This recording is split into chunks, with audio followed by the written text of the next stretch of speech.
28 minutes, apparently. Okay. Hello. Whoa. Hello. Good morning, BookTube. I'm just... It's so embarrassing.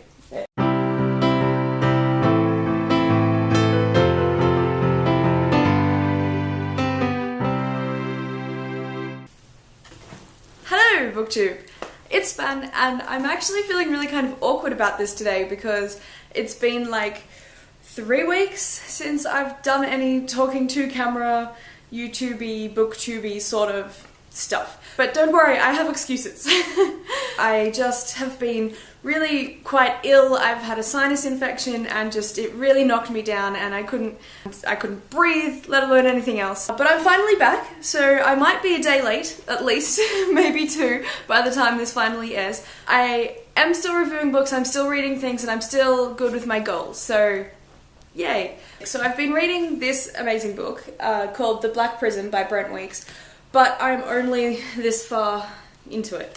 I realised yesterday, after reading it for 3 weeks, that I was not going to finish by yesterday afternoon because I still had all of this chunk of hunker to go. I chose, for this week's book, The Shadow Thief by Alexandra Adornetto. Why I chose it was because it's called The Shadow Thief, right? And this book has, on its cover, it says, "Every light casts a shadow," so I thought that kind of tied in nicely. When I started reading it, I thought it was written by a teacher and that it was trying to teach me things, and I just felt really pressured. I really felt irritated by the tone of voice and that it was kind of condescending or talking down to me a little bit, but then I had to keep reminding myself that it was a kid's book and it is for 12-year-olds.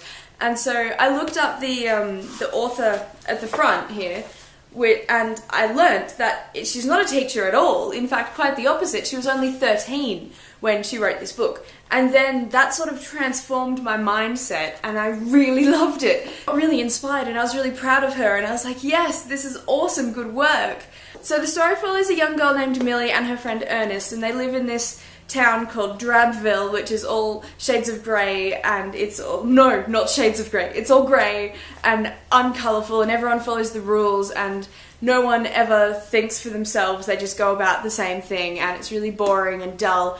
And what's happened is that this guy in the past has come along, this wizard, and he's stolen all of their shadows, which is kind of like stealing their soul away, and people become really compliant when they don't have their shadow attached to them. They're all being held in this house with the red door knocker, and then a whole bunch of adventures happen where they end up reuniting everyone's shadows back with them. So that's a really cool adventure plot, and it wasn't at all what I was expecting. But what it really felt like, actually, and this is kind of high praise because I really liked it, so what it felt like was Alice in Wonderland smooshed together with like Harry Potter, but then really boiled down and simplified.